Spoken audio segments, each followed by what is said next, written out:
नमस्कार विद्यार्थी मित्रांनो, एक्झाम क्रॅकर करंट अफेअर्स या यूट्यूब चॅनलवरती तुम्हा सर्वांचं स्वागत आहे. आज आपण बघणार आहोत 15 ऑक्टोबर 2025चे टॉप 10 महत्त्वाचे प्रश्न, जे सर्व प्रकारच्या स्पर्धात्मक परीक्षांसाठी तुम्हाला उपयुक्त ठरतील. चला तर मग व्हिडिओला सुरुवात करूया. सगळ्यात आधी बघूया काल विचारलेला खास प्रश्न, आणि तो प्रश्न आहे WCPA केंटन मिलर पुरस्कार 2025 प्राप्त करणाऱ्या पहिल्या भारतीय व्यक्ती कोण आहेत? या प्रश्नाचं योग्य उत्तर आहे पर्याय क्रमांक A, doctor Sonali Ghosh. Doctor Sonali Ghosh Kaziranga national पार्कच्या फील्ड डायरेक्टर, अबुधाबी UAE येथील IUCN वर्ल्ड कन्झर्वेशन काँग्रेसमध्ये WCPA केंटन मिलर पुरस्कार मिळवणाऱ्या पहिल्या भारतीय व्यक्ती बनल्या आहेत. केंटन आर मिलर अवॉर्ड, जे 2006 मध्ये स्थापन झाले, प्रत्येक 2 वर्षांनी वर्ल्ड कमिशन ऑन प्रोटेक्टेड एरियाजकडून राष्ट्रीय उद्यान आणि संरक्षित क्षेत्रांच्या टिकाऊपणातील नवोन्मेषासाठी प्रदान केले जाते. आता सुरुवात करूया आपल्या आजच्या टॉप 10 प्रश्नांना. आणि आजचा आपला पहिला प्रश्न आहे, India's blue economy strategy for harnessing deep sea and offshore fisheries हा अहवाल कोणी प्रकाशित केला? याचं योग्य उत्तर आहे पर्याय क्रमांक बी, म्हणजेच BVR सुब्रमण्यम. नीती आयोगाचे मुख्य कार्यकारी अधिकारी BVR सुब्रमण्यम यांनी India's blue economy strategy for harnessing deep sea and offshore fisheries या अहवालाचे प्रकाशन केले.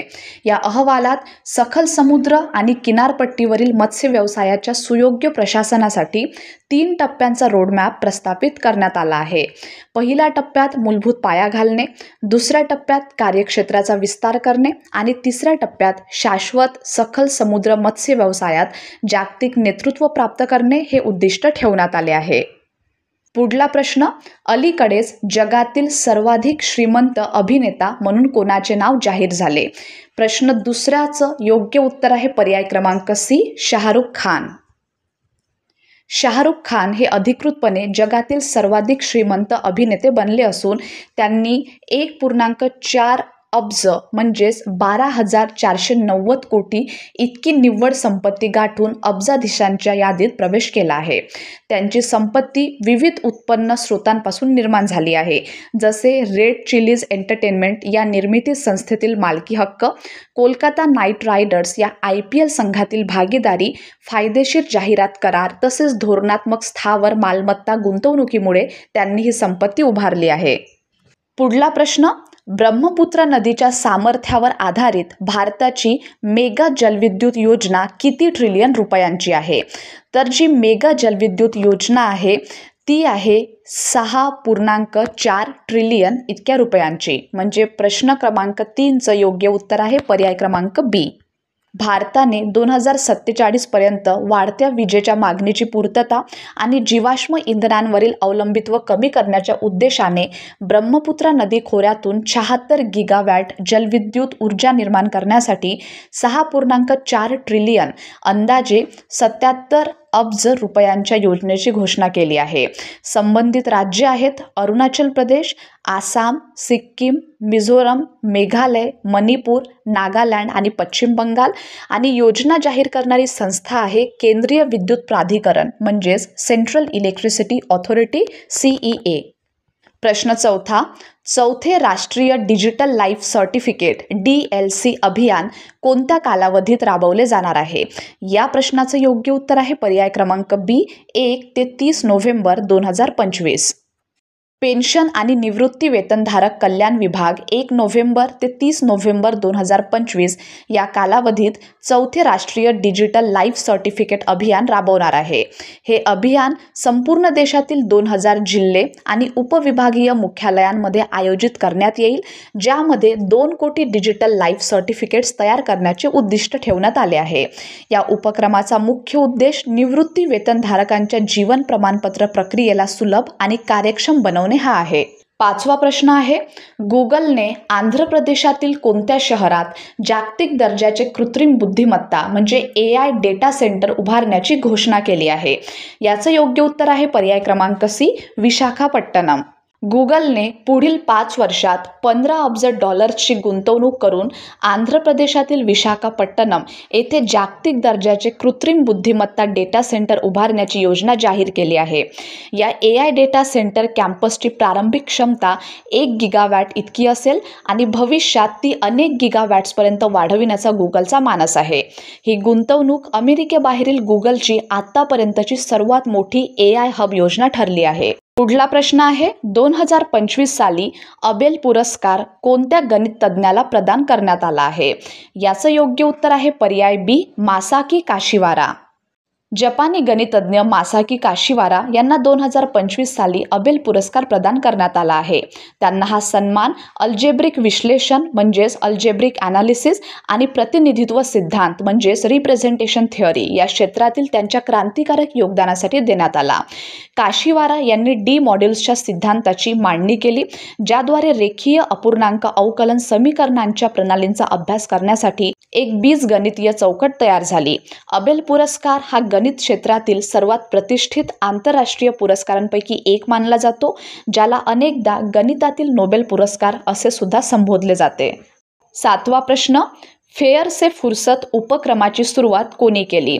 तर हा जो उपक्रम आहे, ज्याचं नाव आहे फेअर से फुर्सत, याची सुरुवात केली आहे राम मोहन नायडू किंजारापू. प्रश्न क्रमांक 7व्याचं पर्याय बी हे योग्य उत्तर राहील. सिव्हिल एव्हिएशन मंत्री राममोहन नायडू किंजारापू यांनी प्रवाशांना स्थिर विमान तिकीट दर उपलब्ध करून देण्यासाठी फेअर से फुर्सत उपक्रमाची सुरुवात केली. हा उपक्रम अलायन्स एअरद्वारे सुरू करण्यात आला आहे. हा उपक्रम वर्षाच्या शेवटपर्यंत पायलट प्रोजेक्ट म्हणून निवडक मार्गांवर चाचणी स्वरूपात राबवला जाणार आहे, ज्याद्वारे त्याची व्यवहार्यता आणि प्रवाशांची प्रतिक्रिया मोजली जाईल. पुढला प्रश्न, सीएम फ्लाईट हा उपक्रम कोणत्या राज्याचे मुख्यमंत्री सुरू करत आहेत?